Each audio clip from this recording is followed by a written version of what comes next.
Welcome back to Call Me By Your Game, the podcast where I, your host Connor McCabe, bring on a guest to hear from them about what makes video games special to them and why. If you've listened to the show, then you'll know we talk to our guest as much about what made playing one particular game special and memorable, but also what stood out about the context of how and when they had this impactful time with it. A little bit of housekeeping up top is that anything that my guest or I plug today, you'll be able to find a link in the show notes wherever you're listening. So whether you're a Spotify or Apple Podcast user, or you like to watch the video episodes on YouTube, if you scroll down in the show notes, I'll have them organized nice and neat. So if someone plugs a podcast or a Patreon, it sounds like I'm leaving space to artificially insert these later. You'll be able to find a link there. It's going to be pretty easy. For example, if you want to check out our Patreon from Super NPC Radio, where we have a bunch of bonus video game podcasts that come out every single month, there's going to be a link for that in the show notes. And heck, even if you're want to support them, but I can't give right now, check out the free tier. At the free tier, you get all of our weekly podcasts, Video Games a Comedy Show, and this podcast in there for free, and the occasional little bonus, including a little invite to the Discord. But that'll do it for the housekeeping, and I'll finally introduce my guest for today's episode. So please welcome to the podcast, developer, podcast host, and online breaker, Isaiah Smith. Hello. How's Welcome it going, Connor? to the pod. It's going great. How are you doing? Good. This happens sometimes where I'll say that and I'm immediately, the critic in my head is like, you've been talking before you started recording. Yeah, no, that is very real. Yes, it's like, who cares? The listener understands that we didn't hop on and immediately click record. This is the first time that I'm actually speaking to you ever, so yes. It's great meeting you. Hey, great meeting you too. We haven't met in the past or anything like that. I'm so excited to have you on the podcast today. We have a ton of fun stuff to get into video game wise. But I want to, introduce you a little more to the listeners at home. We know each other because you actually came to play a little bit of Rock Band at my birthday this November with your fiance Janet, and that was the first time we had ever gotten to meet and talk. Regardless of what you had said earlier on the show. And that was so much fun. It was great meeting you. I think we had after that, we followed each other on Blue Sky, and then I was like, I gotta get this guy on the show. It was so much fun just hanging out. You passed the vibe test, is what I'll say. Yeah, all right, cool. I'll take it. That sounds And I'm dope. constantly making judgments on people, by the way, and just so you know. Yeah. No, it's so funny. It's funny that we connected on Blue Sky after the birthday, because going into Blue Sky, I have this new rule where barring very, very outlier people, I don't follow anyone I haven't met in real life or Gotcha. had at least a conversation with. Yes. And then instead what I do is I put people into lists, and then I have my feeds based on lists from theme, gaming, tech, whatever. So a lot of people are in lists, but very few people am I following, because I want that to be sacred, Yes. You passed the Wow. the sky test, as Okay. I'm gonna call it now. We both passed tests. That's amazing.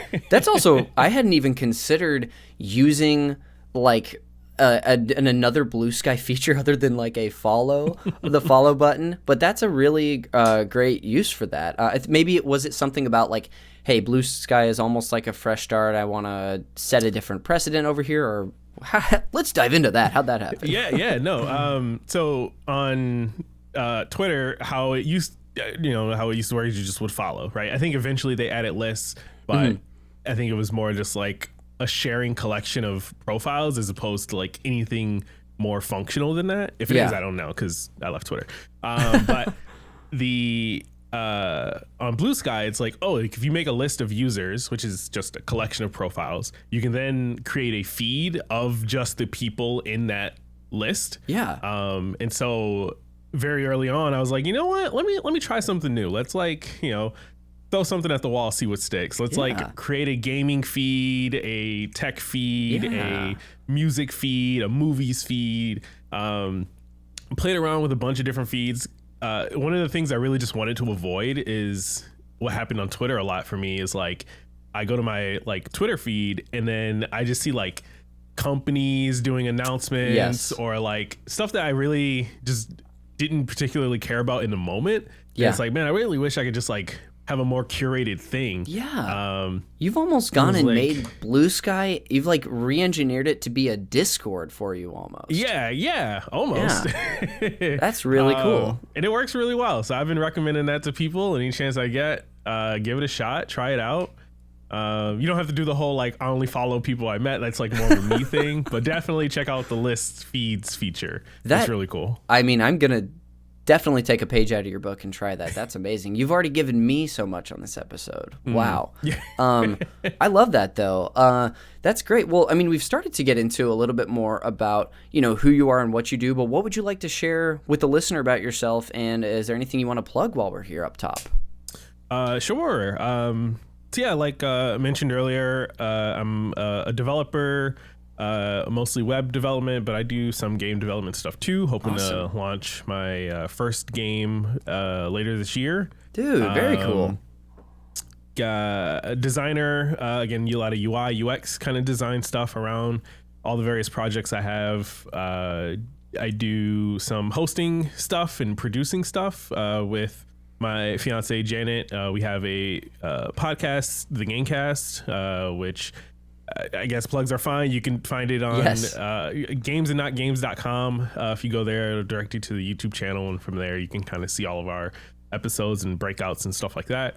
And then I don't know, just avid gamer. Really been trying to like dig into new stuff, branch into new games lately, and fill some gaps that I have. So I love it.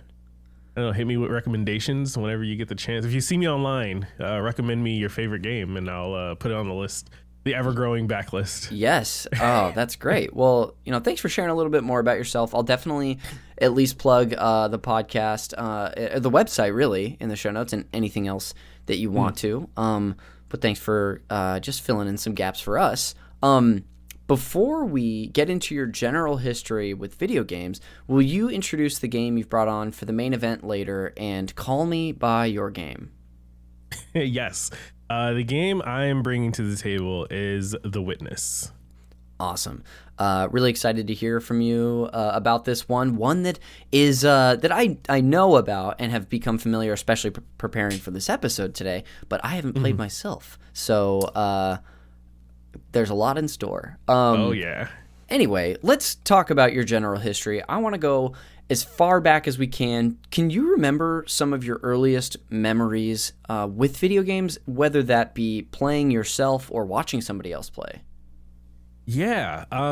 So I think my like real earliest memories, I don't know which is necessarily first, but I know they were in the same like era of life, was back. My dad and I would play, would like have an in-house competition going constantly between like who can outscore who in both Tetris on like the original Game Boy, like the AAA battery, 3 AAA battery Game Boy. It's like a gray brick. And this like handheld Yahtzee game of all things. Oh, wow. Of course, if it's not one, it's the other for people. Yeah, the dichotomy of gamers, really. Yes. I had to have been, I don't know what, 5, 6 or something at that time. Wow. I'd play it, he'd play it, we'd go back and forth. Like one of us will see that the other person updated the high score, and then like, really get going again with it. Yes. So like very, very early on, stealing batteries out of remotes to get just a few more hours of gameplay going was like my introduction, my earliest memories. Yeah, they were great. That's really cool. First of all, that's such a sweet like image of the two of you, competing. But it's also interesting that like your earliest, at least one of your earliest memories, is sort of competition based. A little bit, yeah. Yeah, like. I think that's maybe the first time I've heard someone express that, or at least just being kind of in that context. But anyway, that's so great. Was that like a jumping off point for you afterwards for games? I think so, yeah. To be honest, it wasn't like a, hockey stick kind of like growth into games. Yes. From there, it was very much like, oh, that's the thing I did with my dad. And then, I found cartoons and comics and anime with friends, and like games fell to the wayside. Sure. But was always there, right? Oh, you go over like a cousin's house and they have a PS1, and so it's like, oh, cool, I'm gonna play Tekken or something. Yes. I'm gonna punch people, like that's awesome. Or like, I don't know, you're at a friend's house and they have like an NES or SNES, and it's like, oh, I'm gonna play Mario or I don't know, like Rampage or something, right? Like anything, who knows, right? Totally. But like, it wasn't that I wasn't like super into games until I think we probably got like the PS2. Sure. That was what like kind of brought me back into like, oh no, I'm gonna like now follow and see what games are coming out and what exists, and get some older games now and like go back and like, oh, the Mario, there's a new Mario, there's 3? What? Yeah. Like, and kind of like do all that. I love that. I kind of remember when that switch flipped for me as well, when games went from being one of like several loose hobbies I guess I had as a young kid to, no, this is like a like important part of my life, and I'm going to seek them out now. Like to immediately make the podcast about me. I remember like going from not even considering that other games were out there that I didn't have at home on our NES to like being a Nintendo Power subscriber and anticipating like the Game Boy Advance or something. Oh, dude, there is no joy greater than like coming home from middle school, having dealt with like English class and stinky gym clothes and everything like that, and then you go and you see that there's like a Game Informer in the mail slot or something, like that is just a joyous feeling that absolutely will live with me forever. Yes, it's something that I miss that like I just know is a thing of the past. Both because I don't subscribe to anything anymore, and also because there's pretty much nothing available anymore. Exactly. Exactly. Yeah. Well, that's so great to get into some of this early history for you.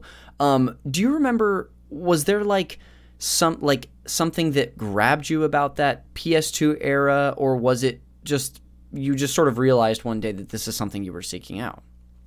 I think it was I feel like when like things like the PS1 came out, or the NES, SNES, like to me those just kind of appeared. Yes. Yeah. I was living life, and all of a sudden like, oh yeah, these things exist. The PS2 was the first like launch of a console that I could like remember and like have a memory of. So I'm sure that is a part of it, right? Like I remember I was getting the box, opening it up, plugging it in, seeing those like cubes all swirl around and everything, the iconic sound. And like, I think that just like created a core memory for me. Totally. And that was like the triggering moment. And then also like, you do that. I was lucky enough to, me and my older brother, we also got like, I think it was like 2 games or something with it at the time, like for launch. It was like Tekken Tag. Tekken was like had a through line in my like younger childhood for whatever reason. But like Tekken Tag Tournament was I think like either a launch game or like close to launch game that we got it with the console. And then there was something else, and I'm blanking on it. Probably like a Madden, to be honest. Sure. One was like way for me, and then one was more for my brother.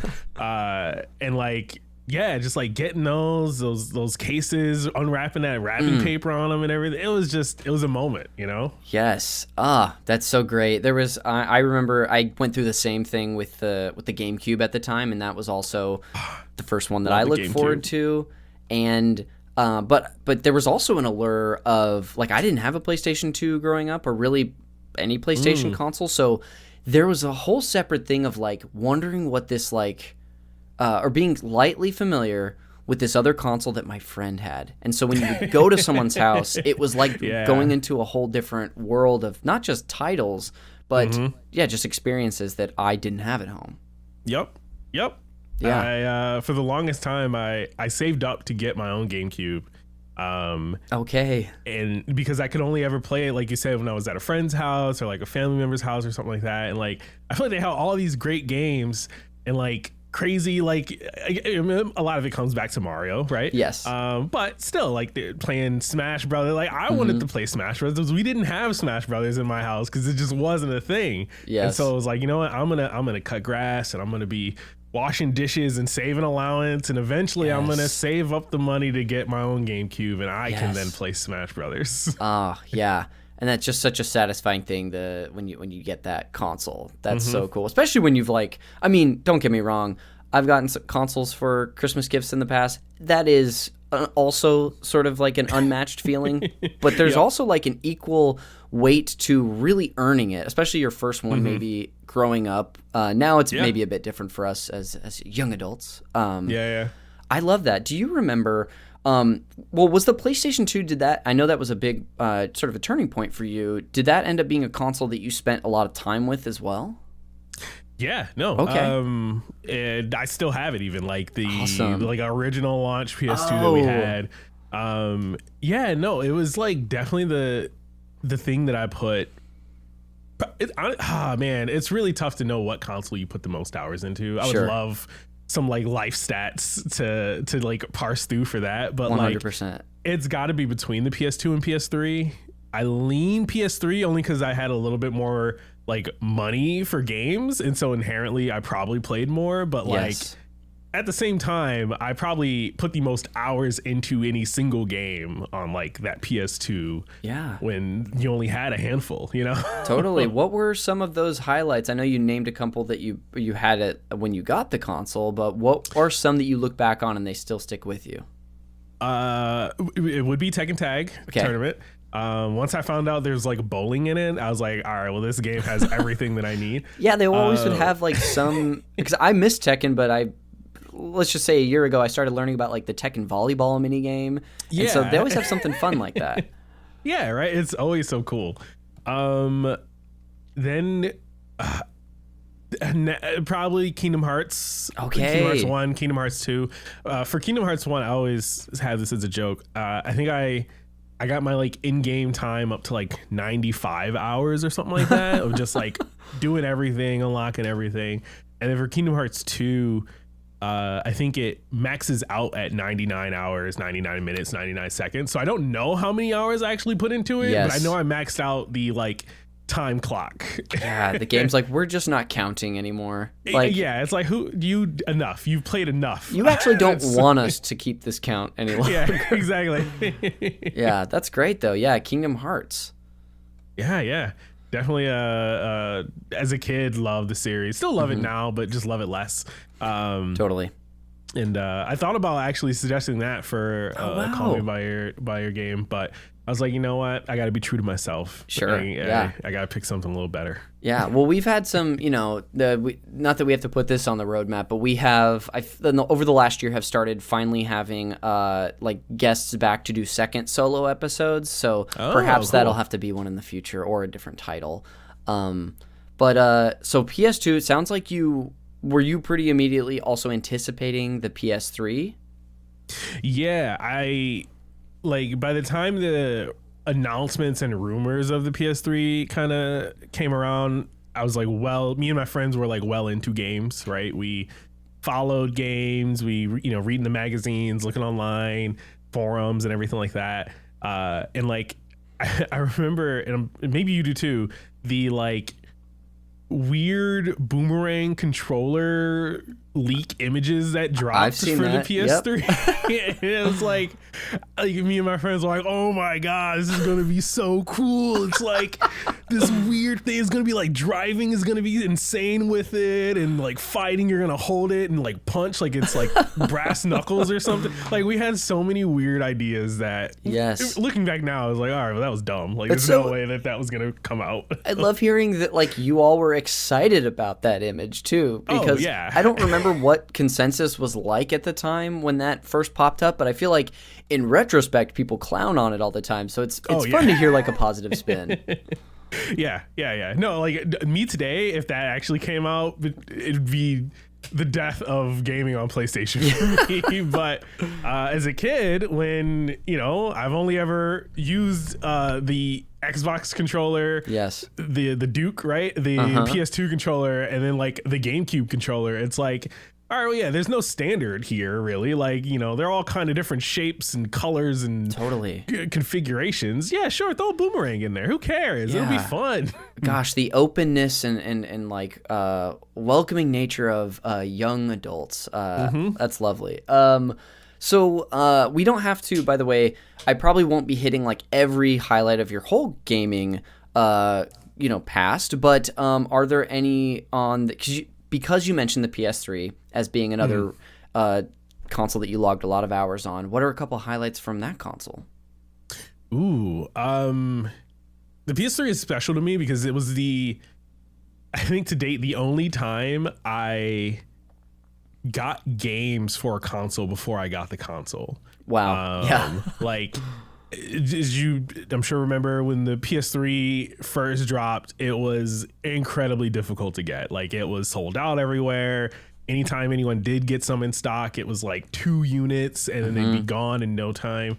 And so, like, after the technical launch of the PS3, but before I was able to actually get my hands on one, I had like traded in some games and I got Need for Speed Carbon and I think Ghost Recon Advanced Warfighter 2, GRAW 2, as like 2 games that I had and was ready. No, yes. I don't think it was that. It was something else, but I don't remember what. But like, it was 2 games that I had like waiting. Like, yes. I was like, I opened them up. I read the booklets back when games had booklets. Like, I was so excited to finally get my hands on this PS3. Yes. And finally did. And it was like, all right, and it was like, maybe like a month later, like after all of this, we finally were able to like, track one down enough to where we could be there when they actually got the shipments and everything.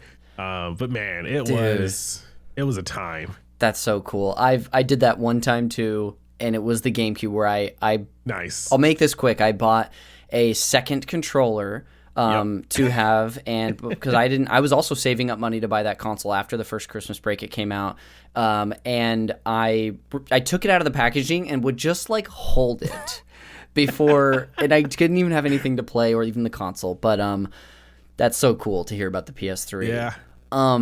Jumping forward a little bit, would you say, as someone who like seems like you've been gaming for a long time and you had at least a nice streak of consistency, have you ever had an era, what I sort of like to describe as like a dark era, where you were just took kind of like either an intentional or unintentional break from gaming?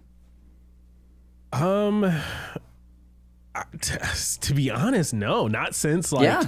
Again, that like really, really small kid to PS2. Like after the PS2, since 2000, I've been pretty much here. No, yes. There's been like periods of say like school finals or something where it's like, all right, I gotta hone it in because I gotta study for this test coming up, or totally. Exams are next week. All right, I guess we got to put it down and pick up a book again. Or like I played some sports in high school and like that would kind of take time away a lot. But like there was never, thankfully, like any moments of like, you know what, I'm tired of games for now. I'm going to put this down and go step away, do something else. No, it was just like, games are always just kind of there. They were always in the background, always had something plugged in and like ready to boot. And yeah, I love that. It's always good. Just like a North Star for those of us who have had those more trying dark periods in our lives where we haven't gamed. I usually just I occasionally ask that question of people who, because we have all walks of gamers on the show. Like I'll have people who aren't big gamers on, who have a couple of meaningful experiences, and so them I won't really ask that because that's like most of their lives. But that's great. Last couple questions for you before we head into a little break. The first of which is that what is something that you've been playing lately or have played in recent memory that has stuck with you that you want to chat about? Ooh. Without getting ahead too much into later talks, I think a game that encompasses a lot of that, what I think makes it special, that I've played recently was Arco. Oh, okay, I don't know if yes. you played that from last year. It's small tactical to call it a bullet hell is a little extreme, but like this like small tactical kind of bullet dodge game. Yes. Mixed with like Oregon Trail as far as like the story and adventure that you're going on. You're kind of like going across the map and like given these scenarios where you can choose choice A or B, and you don't know like really what the outcome or like you know further down the line kind of repercussions of the decisions you make are and things like that. And it's just really, really good. It's fairly small, right? I think from what I could see online, it's like a 3-man team who made it. Wow. Incredible. I mean, obviously, you know, tons of people collaborated, I'm sure, to make the game, but I think when I look online, I see 3 developers who I followed on Blue Sky. I see, yes. And they're on a list. Yeah, exactly. They're on the list. Yes. And yeah, no, it's just, I think, a really special small game that the people who played it recommend it and like know it and advise you play it, but it's just like something that also just flew under the radar for a lot of people. Yeah, I maybe even heard someone became familiar with it because of someone talking about it on the MinMax show. I don't remember who it was, but I think someone did. And then we have someone in our Discord, a user, Chaz Cheeto, who was singing the praises of Arco. And so we do an episode at the end of every year where Jeremy, who was it was his house we had the rock band birthday party at when we were hanging out. He and I do a top 9 games we missed from the year, just ones we meant to get to. And that was on my list because from the people who played it, I kept hearing that like adoration for it. So yeah. And I'm adding you to that list of people. That's so cool. Yeah. Yeah, no, it's really good. I recommend everyone at least check it. Again, if you like the idea of a fairly simplistic story, like again, Oregon Trail and like turn-based action strategy kind of sounds interesting. Yes. Check it out. Awesome. Well, lastly, before we head to break, is there any game from your history that you would just be disappointed if you didn't bring it up on this portion of the show? Ooh, yeah. There might be a list of games, but if you could pick one. I can distill it down to one. Can I do like one series? How Please, about that? yes. All right. There's a couple games in there across a couple different, I think 2 generations now, but the NBA Street games are probably like, you know, next to that like Rock Band with your buddies or like Smash Bros with your friends. Yes. Like on the opposite end of that, NBA Street was a game series that like when the first one came out, I got it, I loved it, I played it. The second one came out, I got it, I loved it, I played it. Home Court came out, I got that, I love that, Whoa. and I played that. Like you're a real NBA Street fan then if you played that one. I got the 3 on the GameCube so that I could play as Mario, Luigi, and Peach and like cross over Kobe Bryant and like dunk in the alley. Like I was so in it. It was insane. So yeah, that is a series that I would be disappointed in myself if I just didn't at least give it a little shout out. Love. You know, you may have seen it in our feed, but one of the more recent episodes that we did on the show was with my friend Kevin. He discussed that, and oh my gosh, if that very few episodes have really brought me back like that one did. And there's a great I should send you a link if you haven't seen it. The Ringer did a great like video documentary about the making of that game. And really, Isaiah, I think you're gonna like it. It's good stuff. Right. Yeah, it turns out a lot of people have love for that like us. As they should. Yes. Well, thank you for, I'm glad you brought that game up. And thanks for sharing, probably what was just a slice of your history with video games. But we're going to go ahead and take a quick break. And then when we come back, we'll get into all things The Witness. So I'll see you on the other side. Sounds good.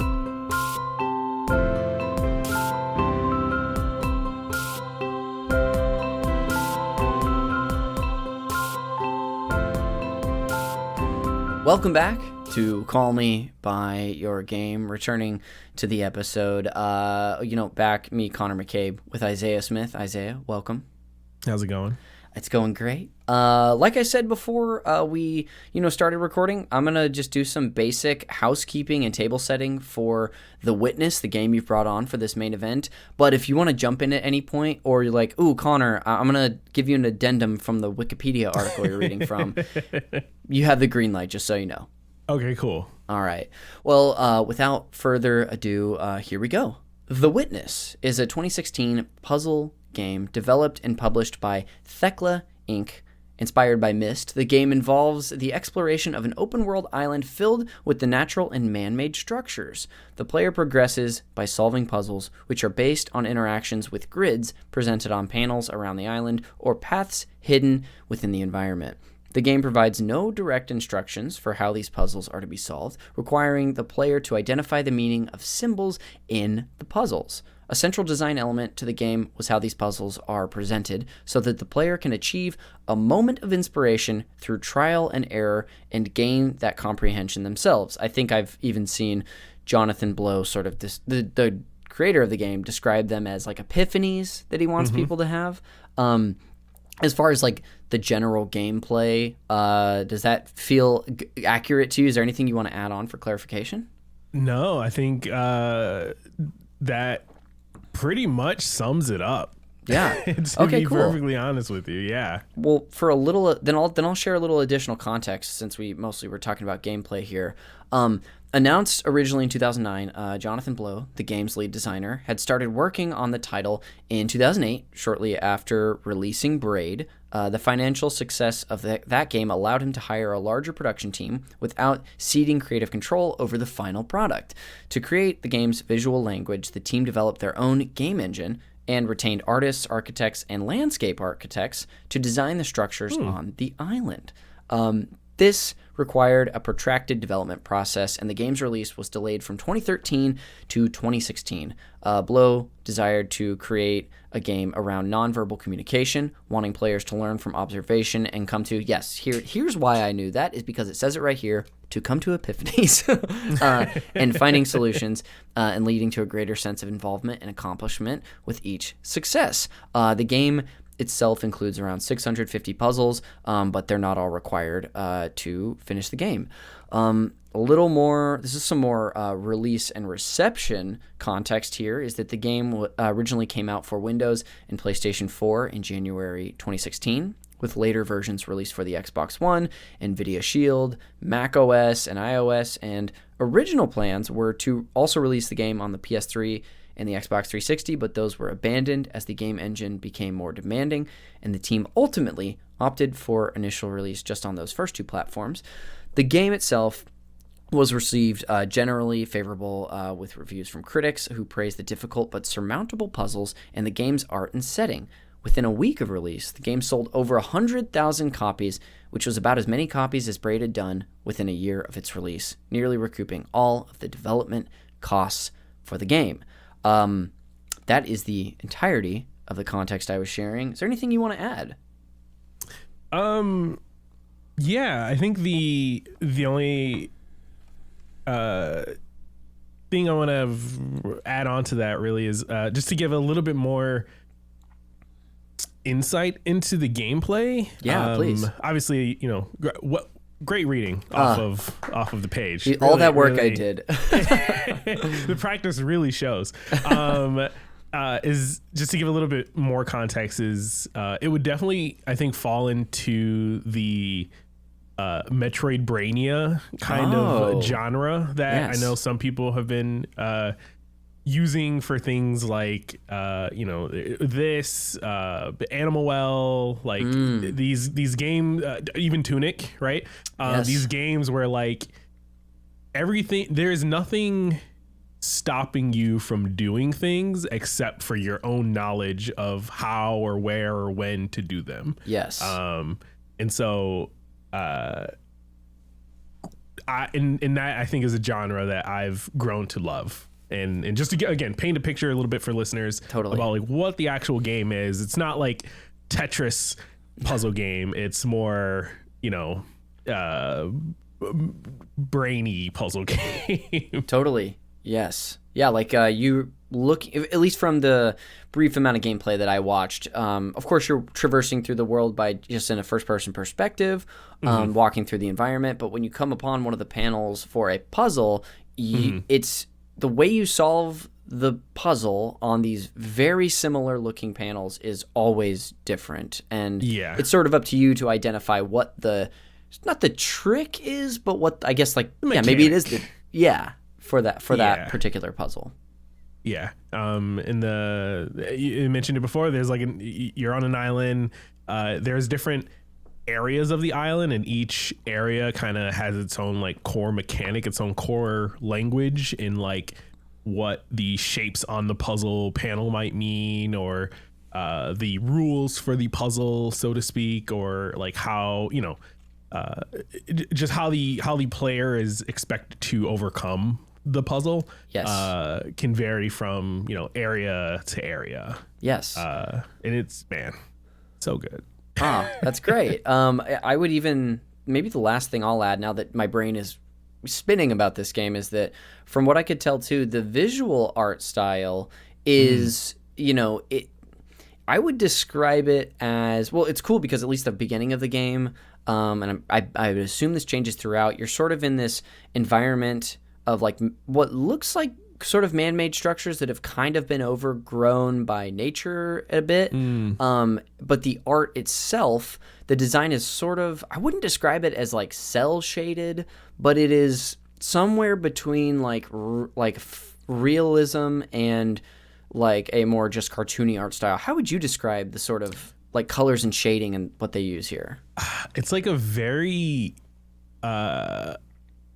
flat clay kind of aesthetic. It's vibrant. There's some really beautiful natural colors, right? Autumn leaves or crisp blue water, but it's the color palette of what's that Zelda game where you're on the water, Wind Waker? Oh, yeah, you totally. took the color palette of Wind Waker and you put it on top of Lonely Mountain Downhill or something like that, where it's these very just flat, not textured, but still textured somehow, surfaces and things. It's really good. Absolutely, yeah. I just love the look of it, and so I just wanted. I had this instinct to describe it just a hair more to the listener. Although, it's hard to say sometimes. People listening to these episodes are, if they're "Ooh, I'm saving that one till I play it," or I'm just diving in. So who really cares? Since we're discussing it, it's kind of like when we get into the game. If there's any spoiler stuff that comes up, you've got the green light to talk about that, because that's within the balance of the show. Sure. Well, speaking of which, how did you come to discover this game in the first place? Yeah. So, as it stands, there's just always some game at the end of whatever kind of school section I was in growing up that just really captured me. Okay. For high school, it was Portal 2. For college, it was The Witness. All right.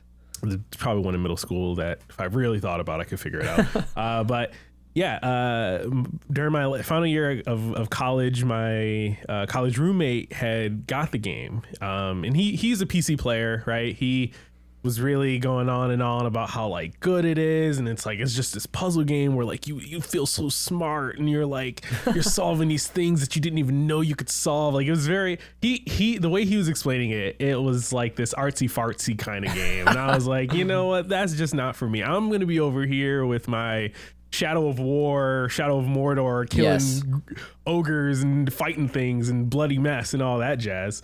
But he kept hyping it. He kept telling me no, dude, I'm telling you, you need to play it. It's really, you will love it. I've always loved puzzle games. And so I was you know what, fine, whatever, I'll try it. He played on PC, which is probably another reason why I thought he was just blowing it up, is because we always had this dumb console versus PC war in the house kind of thing. It was a joke, but still. And I was like, you know what? Well, it's on PlayStation. I'll get it. I'll play it. I'll let you know what I think. Whatever. He's like, all right, cool, dude. Here, grab it. Take a notebook, get some pen and paper, and just like play the game. And I'm like, what do you pen and paper? What do I need pen and paper for? I thought this is like a fun puzzle game. He's like, dude, believe me, just do it. Don't look anything up, but just like scratch your brain and like keep at it. Yeah. I was like, all right, fine. And so I did that, and maybe like, I don't know, 2-3 hours in, I went to him and I was like, dude, you're right. You're right. This game is like, it's everything I wanted in the moment. It's the kind of puzzle game I hadn't played before at the time. And so I'm like, this is like crazy. This is wild. Like my brain was like exploding from just like the epiphanies you get left and right, and the things you discover, and like you come up with your own sort of like your own definition of the rules that you think are right and that like work until they don't, and then you have to like reevaluate what you think you know, and like it was a great time. And he was right. He was right there with me the whole time. He was looking over my notes. He shared his notes with me about like some of the stuff he discovered, and really good time. That's amazing. It's always nice, I guess, is the way I'll put it, when a recommendation is given and the person takes to it, because that's not always the case. I even feel like occasionally I'll have some like insecurity about like, ooh, do I even want to recommend something I like to someone, because what if they don't like it or don't even try it? So I mean, so good for your roommate that not only did you finally give it a shot, but you ended up loving it. Yeah. That's so cool. Do you remember too, like, I know you talked about that first like 2 to 3 hour experience where you got hooked. This might be really difficult to remember that specific time you were playing in that first go round, I guess, but do you remember what it like, if it was like a slow burn or if it was more of like an immediate thing in that playthrough of like realizing that it had you? It's kind of weird to say, but it happens in like layers. Sure.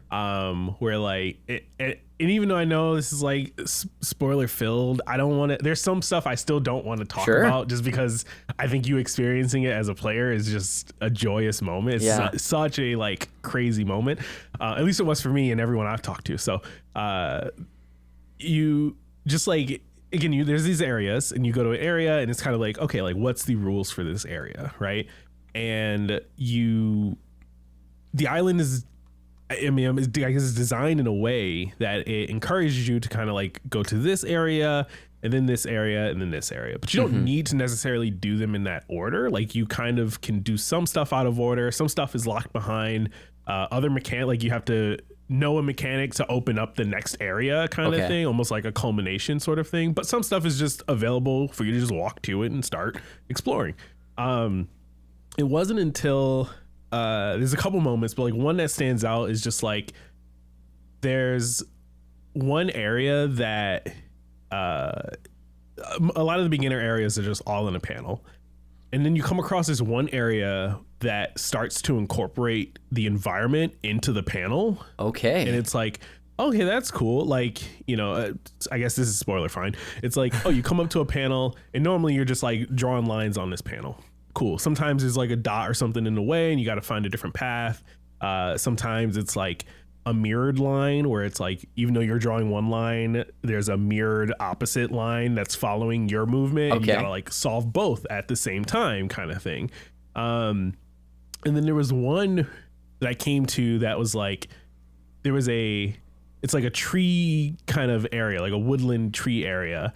And there's a tree casting a shadow on some parts of the panel and you can't go through the shadow. Wow. And it's like, oh shit, wait, what? Like the tree is affecting my drawing of a line? That's weird. And it's like, okay, that's kind of cool though. Then there's like another section where it's like you, this is probably one of the worst sections in the game, but I still thought it was cool.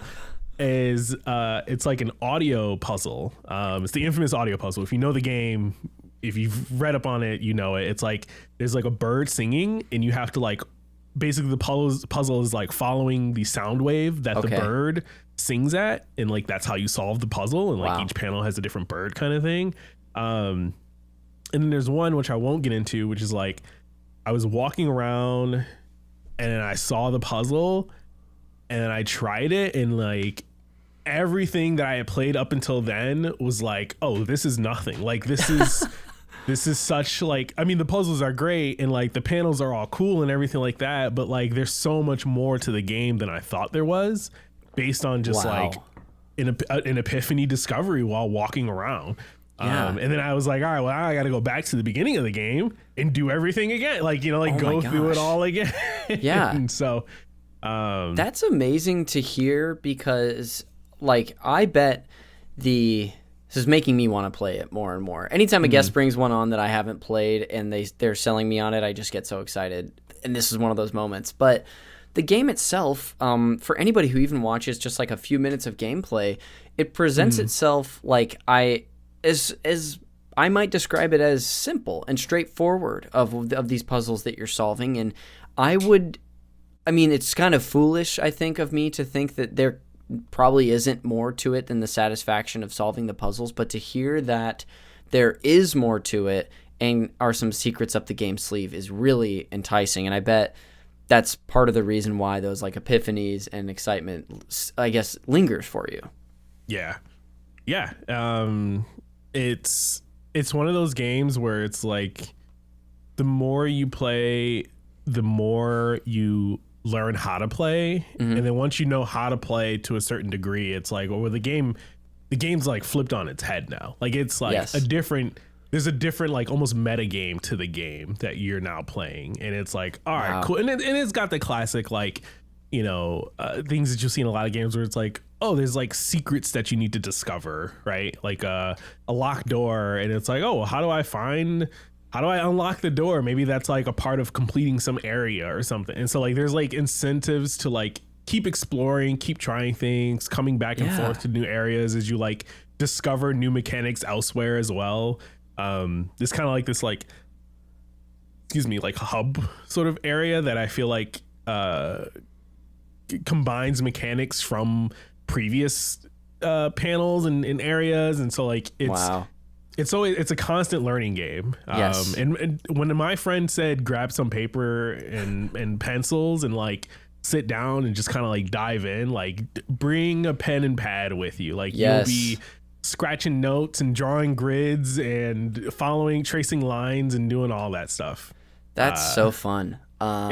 I love hearing that. I mean, you described it as a Metroidvania earlier, but even you just talking through that more, like I see why that is the case. Is like there's just more and more you can bring to each sort of like area or puzzle, or you know, you may not be unlocking a like missile to get through a door, but the missile is just like the knowledge that you have, sort of. Yeah. Which is probably like why you laid it out like that in the beginning. I'm just coming to it a little late. It is one of the greats. That's fantastic. Well, you know, we can continue to dive into elements of the game itself, anything you want to talk about, but I want to turn us to shine a light a little more on the context. You've already started to lay that out for us, being that this was like, I believe, like the end of college for you, that you were playing this game. You had a roommate. I would love for you to sort of describe like where you lived, but particularly the room in which you would have been playing this game. So doing like a little scene painting for me and describing it, if you don't mind. Yeah. And where'd you go to college, by the way? Yeah, I went to RIT in Rochester, New York. Cool. You know, maybe hour and a half away from Buffalo. All right. So close enough to home that I could easily get back if ever needed, but far enough away that I wasn't living at home. You know, I wanted to like be on my own, and there was some independence there. Exactly. Yeah. But like, if I need to do laundry, it's not unthinkable to drive back. You know, it's just a hassle. So in the college housing, which is like, you know, there's like various apartment complexes on the college grounds that you can like rent for, you know, semesters and summers and things like that. We were 3 people in a 4 people in a 2-bedroom, 4 people in a 3-bedroom. Jeez, my numbers are all mixed up. 4 students in a 3-bedroom apartment. But I was able to live. Me and my girlfriend at the time were 2 of the roommates, and so we just like shared a room, and so everyone effectively had their own room with us as a couple being in like one. So it was like great, right? I was wondering how the math was going to work out with 4 people, like who gets the shaft, but that seems to work. Exactly. Yeah, it worked out great.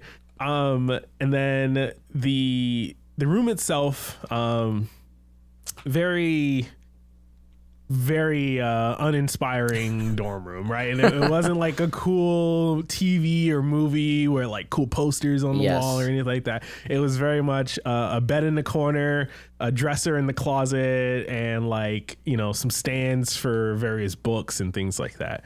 We did have our computer desk eventually, and like sort of, I don't know, I guess you can call it entertainment system kind of area, where like, you know, I'd have the PlayStation or you know, what have you, you know, a little TV in the corner. And so most of the time I'm just sitting on the edge of the bed, you know, again, don't even have like a real chair, don't have room for a chair, let alone the aesthetic want of a chair in there. It's just like, no, I'm just going to sit on the edge of the bed, crank my neck up to look at this TV that's on this tall dresser while I'm playing my game for probably far too long, and my back is like feeling the effects now kind of thing. Yes. Yeah. All these years later, it's like, hey, remember that playing The Witness? Yeah, exactly. That's cool. Okay. Thank you for like sort of, I find sometimes that it can help transport someone back to when they were playing that. You've talked about taking notes while you were playing this game. What else stands out to you about this context, whether it be more of like a general season of your life or even specific memories you might have? Yeah. It's actually 2 parts. Cause I originally played it in college. Mm-hmm. I did not finish it. You know, again, I had that, you know, nice 2-3 hour session for my friend's recommendation. Maybe another like handful of sessions after that. I think game wise, I think there's like sort of these like 7 lasers you got to turn on to like open up the kind of like end game area, and I maybe got like 2 or 3 of them right in college. And then again, life happens. That's, you know, graduation's around the corner. Again, this is like my last year of college. Graduation's around the corner, final exams, applications to get jobs, and all this stuff. Like I didn't have time to game as much as I would like. Still was interested in, you know, everything like that, but I just had to put it on pause for a bit. Would pick it up again here and there, but it wasn't until I got a job at IGN, maybe like a year later, moved to San Francisco, and then met one of my good friends, Justin, while there, and like he was also a big fan of The Witness. Okay, and so like it almost like re-sparked my interest in the game again, having met him, talked with him. Saw his note, like we you know, each brought our notebooks and like shared like the notes that we had, our drawings of the panels and solutions to puzzles and things like that. That's so fun. And it was like, you know what, I'm gonna dive back in. I'm gonna get going again on it. And so like that then picked it up. This environment is I just moved to SF. I got a small little 1-bedroom apartment in Oakland. All right. I didn't even have a TV. I had a projector in the living room. Okay. Because again, I moved across country, so I could bring not much at all. Yes. I had a projector I set up on the floor to just cast on my white wall, just a white painted wall. I had my PlayStation plugged into it.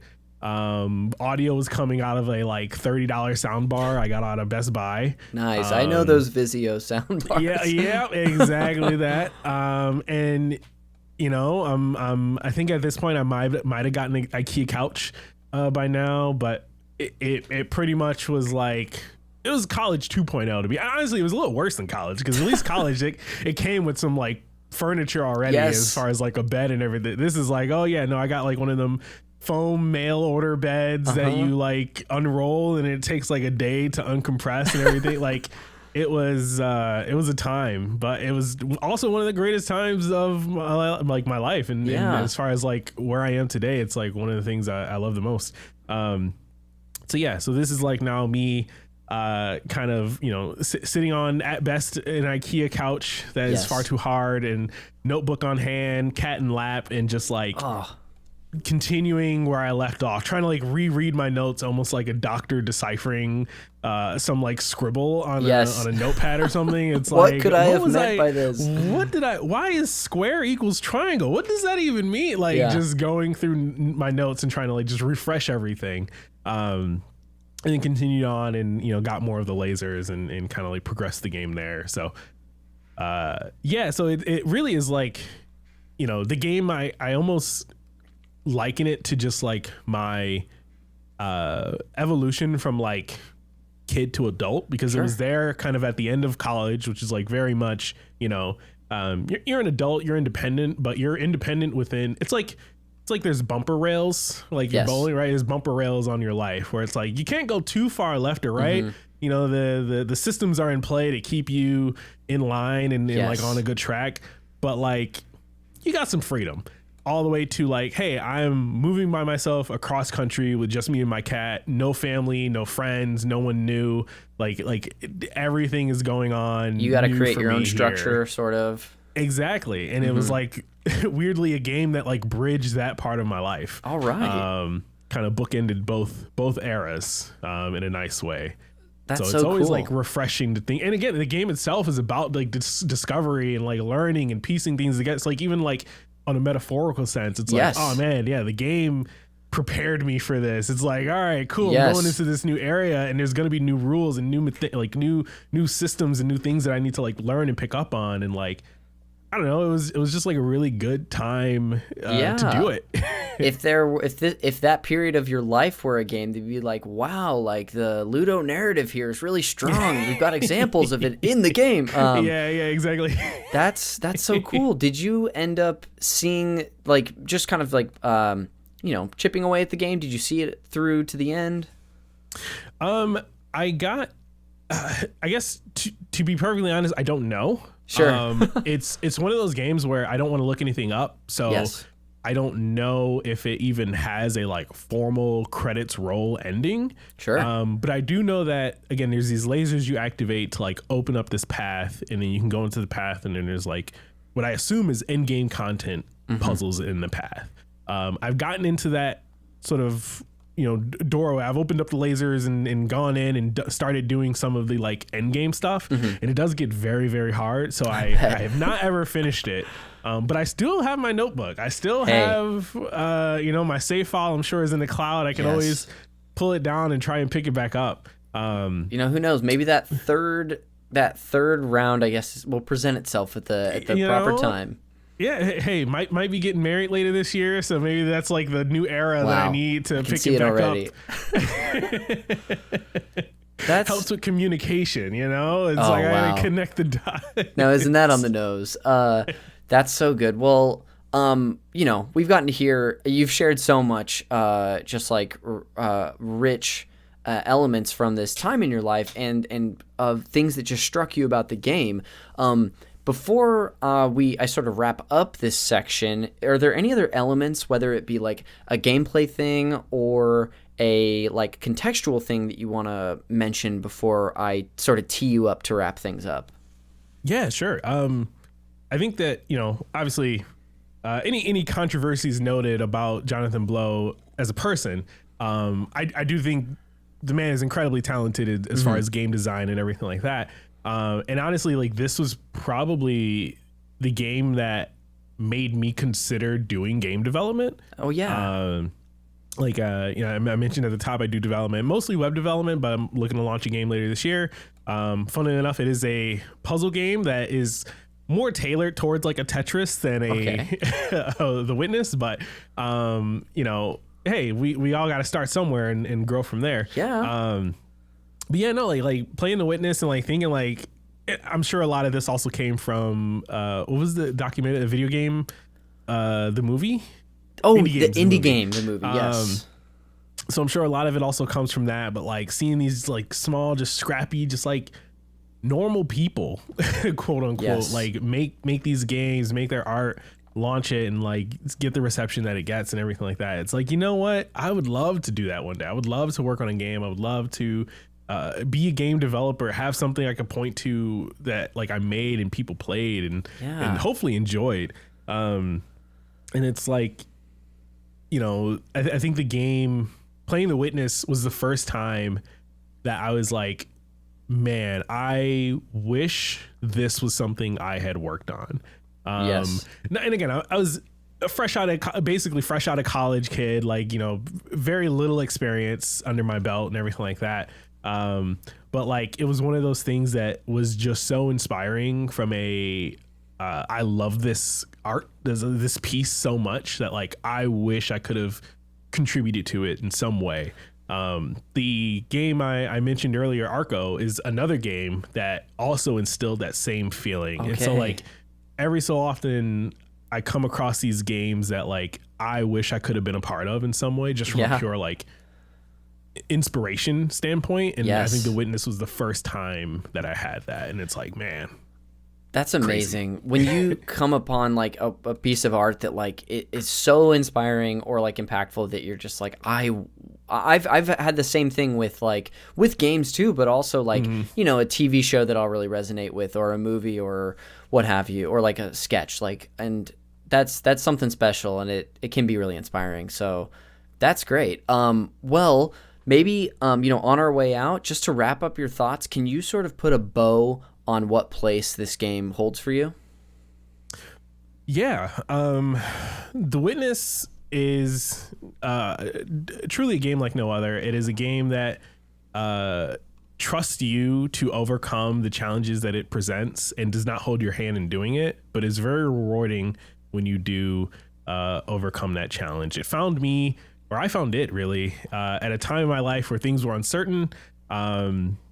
It helped me sort of bridge the gap between being a young adult and being a full adult in like the most literal sense, and was with me as I ventured into what eventually became like the rest of my life, like, you know, becoming an adult, finding a place in this world professionally, discovering what it is I want out of life, and then you know, just continuing from there. It was a game that really helped solidify that like things are going to be okay. Everything's fine. You might have to learn a couple things along the way, but like just keep going. You'll figure it out. Yeah. Awesome. Well, Isaiah, thank you so much for bringing this game on and sharing this part of your life with me. It was so fun to hear about your time with The Witness. Thank you. Yeah, you're welcome. More than welcome. Well, to close things out, I'm going to lead us into a couple of post-show segments before we do go. The first of which is the Fact Me by Your Game segment, where I'm just going to share one fun fact with you about this game, and then also, I know I already told you about a documentary for NBA Street Volume 2. I have another doc to recommend in case you haven't watched it. The first of which, at least the one fact I brought on, I call Maze Puzzle Epiphany. This comes from a 2015 Ars Technica interview with Jonathan Blow by the author Sam McCabe. Forgive the pronunciation, Sam.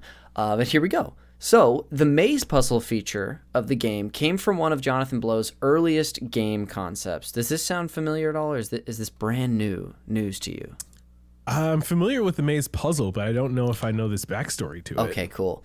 Well, then maybe it'll be exciting. So, according to this article, this idea came from one of Jonathan Blow's earliest game concepts, the idea of a sort of spell casting wizard game.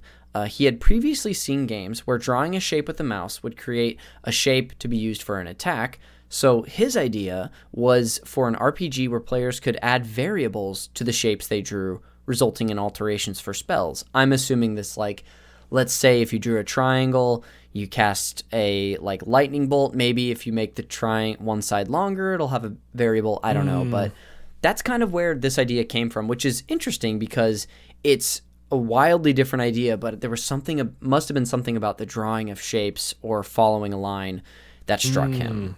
That's cool. Yeah, it's a little interesting bit of inspiration. I guess it's still an idea that he wants to use in that way. Reading this, though, The thing it made me think of was I played the first couple Harry Potter movie tie-in games on the PC growing up. Did you play these at all? Are you familiar with these? I'm familiar. I didn't play them, but I know exactly what you're talking about. Yes, when you would learn a spell in like a class, you would just use the mouse to trace a certain shape. And so to hear of this being like an idea of a wizard spell casting game, I was like, oh, well, I see possibly a little inspiration for that, or just a similar idea. So it's and the one I always think of is the Flipendo spell from those games. Anyway, again, that's from a great 2015 Ars Technica interview. I'll put that link in the show notes as well if anyone would like to check it out. And the only other thing for the Fact Me By Your Game segment I was just going to recommend is in 2018, No Clip made a documentary about The Witness. Do you ever watch these No Clip docs? I've watched some of them. I also still have a long list to go through. For sure. Yeah. Yeah, I feel like I end up seeing ones if I'm on a kick of like looking up like stuff about The Secret of Monkey Island, or last year, or like I went on a Half-Life kick recently. Ooh, and nice. They've got some good stuff on that. But I'll put a link in the show notes and just send you a link to this doc. I didn't watch it, but I was like, oh, okay, this is going to be up Isaiah's alley. Yeah, No Clip is very much I'm sitting down to eat, let me throw something on. Oh yeah, kind of thing. So yes. Hey, I got to eat dinner today. Who knows? Totally. I love putting in, like, I'll do the same thing with like a video essay or something like this, where I'll pop my AirPods in, hook it up to my Apple TV, cook and eat, and I'm having a good time. Oh yeah. Well, that'll do it for the Fact Me By Your Game segment. I'll lead us into the final one of the episode. That, of course, is the game recommendations. And Isaiah, this segment is my one forced tie-in to the movie Call Me By Your Name, where I'm going to treat The Witness as your passionate summer fling in Italy, which, unfortunately, is just not going to work out. And, of course, you're heartbroken over that. So in order to help you, my friend, get over this heartbreak, I've got some potential new flings for you to introduce you to that all have a little something in common with this game. Are you ready to get back out there? I think it's time. I love that. You know what? You're already in such a great headspace for this. So I have 3 recommendations for you today. The first of which is, if you want to play another first-person puzzle game, that's like the thing that really grabbed you about this title, but you want to shift, and that shift is going to be a focus on perspective, I'll recommend a game, Superliminal. It's kind of a recent title. Do you remember this one that came out a few years ago? I've played Superliminal. Okay. Yeah. Well, as someone who's played it, what did you think? Yeah, I would actually say it scratches similar itches for sure. Okay, it's like a really cool perspective puzzle. You grow something by moving it, yes. kind of idea. It's really cool. Great trailers for this game that were kind of like an easy sell for it. So that's the first rec of the day. The second one is, if what you really took away about this game is you love the mystery and the Metroidvania aspect of it, as you said, but you still want to solve puzzles, but in a platformer setting, I'll recommend the game Inside. I know you talked about Indie Game the Movie earlier. I think they cover Limbo in that one. And this is, of course, you're probably familiar, but a follow-up from the same creators. Have you played Inside before? I don't remember if it was Inside or Limbo. Yes. I know they're very similar. Very. In look to a degree. So I think so, but I can't be 100% certain. That game too, I played Limbo. I watched my girlfriend Amanda play all of Inside over the winter break, and that's another game where you, like, the epiphanies of solving a puzzle and the tricks that you use to figure that out are so incredible. So I think that might be something that's up your alley. And lastly, the final recommendation of the episode is, if what you got out of this game, or really the reason that you played this game, which I know this isn't true because you told me how you played this game, is if you just happen to be a big fan of Harrison Ford's The Witness, the movie from 1985, multiple Oscar nominee game. That's really what brought you to this game, and you just want to play another game with an Amish setting. I'll recommend to you a game on itch.io called The Last Farm. And that's your final recommendation of the day. I couldn't tell you if it's good, but if you're an Amish head, we got something for you there. Let's see. All right. Yeah, it's so the way it's described here is The Very Last Farm is a it's called The Very Last Farm is a game about running a farm after the apocalypse where you control 3 grumpy Amish. You need to feed them in order to avoid their death for longer. Anyway, it seems like it's a farming game with a bit of a survival aspect to it. That's my funny one for the Rex. But to wrap this up, we have, for your recommendations today, Isaiah, we have Superliminal, Inside, and then The Very Last Farm. The Very Last Farm.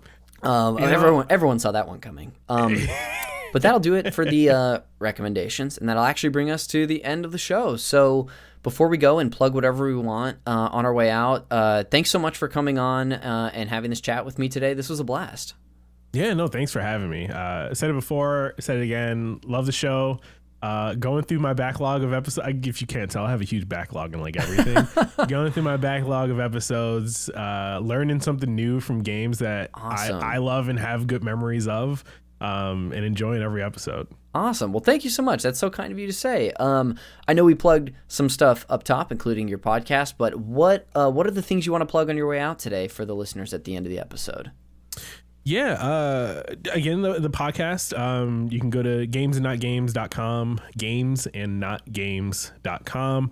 It's a weekly show that we do where one half we talk about just everything gaming in our lives at the moment, what we're playing, what we recently played, what's on the horizon, what news might have dropped. And then the other half is literally anything else. It could be sports, it could be fashion, it could be health and fitness, it could be doing chores around the house, our upcoming wedding, literally anything. Usually more productive-y things than games, but not always. So sure, it gives you a nice it's got something for everyone, you know. Yes. I think when we met, I want to say you two had just been to the Intuit Dome for the first time, and did you discuss that on the show, didn't you? Yeah. Yes. Our time at the Intuit Dome, what we thought, how we inadvertently stole like $80 of That's worth right. of snacks. Yes. Oh, I forgot about that. Yes. Yeah. It was a real hoot that day. I love that. So we got your podcast. Is there anything else you want to plug, whether it be social media, or are you all set? Definitely social media. I'm mostly on Blue Sky these days at isaiahsmith.dev. I forget they use like URL. That's right. Domains. Yes. Which is, I'm just like waiting for the day they get rid of the I guess the suffix of that or whatever. Yeah. So at isaiahsmith.dev, first name, last name .dev. And I guess, like I said, I'm hopefully going to be launching a game this year. So if you can, definitely give me a follow there. I'll be posting about the Steam page once that's live. You can wishlist it. It's a game called Stacks. It's like the way I like to pitch it is like, what if you played a game of Tetris but from the top down? So yes. instead of tiles and pieces kind of like falling down the screen, you're more stacking them on top of each other, and there's a limit to how high you can stack them. So if you like Tetris, if you like threes, any of these kind of like blocky grid puzzle games, like kind of casual puzzle games, I hopefully have something fun for you to try. All right. Yeah. So I guess giving you a follow there, we can just see any update. That rules. I'm excited to play that. Yeah, hopefully. I'm working on it now. So any feedback is greatly appreciated. I'll reach out to you for some early testing. Hey, feel free. Truly. Would be happy to help.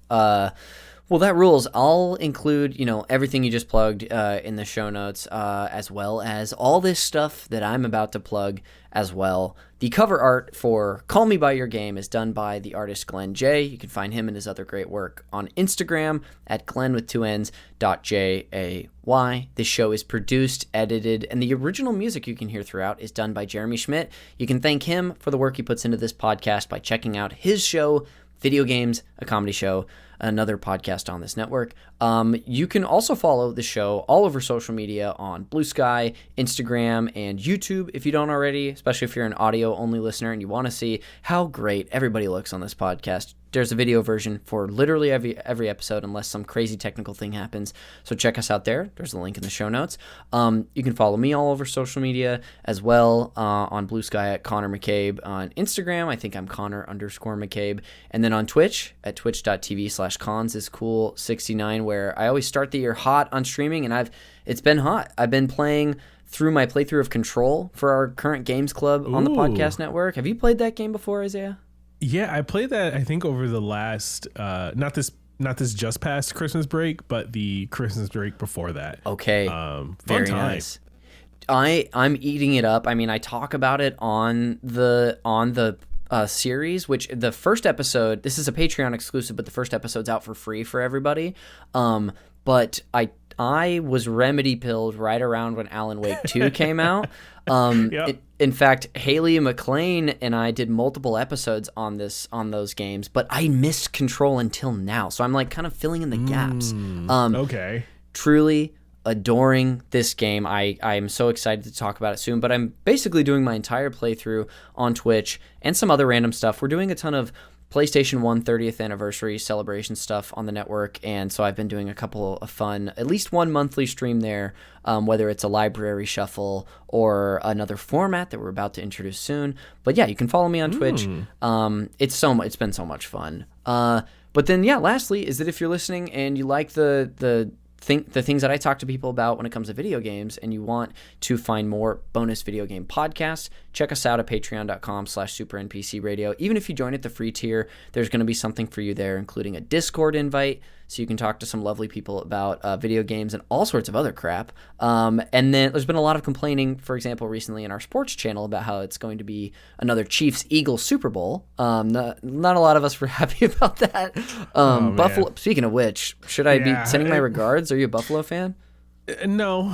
Okay. Again, I've been in Buffalo all my entire growing up, young adult life. I've learned to expect the loss and be surprised when it's something else. Absolutely brutal. But anyway, that's what you can do if you join even at the free tier on our Patreon. There's stuff above those tiers too, where the bonus podcasts come out. But also, if you want to check out our past Games Club, our Legacy series, those are available for free at Super NPC Games Club, wherever you listen to your podcasts. And currently airing is our Sonic Adventure series from 2023. It's just, it's a hoot. It's definitely the most divisive game we've ever covered on the series, but it's a blast. But that's all the plugs I've got today.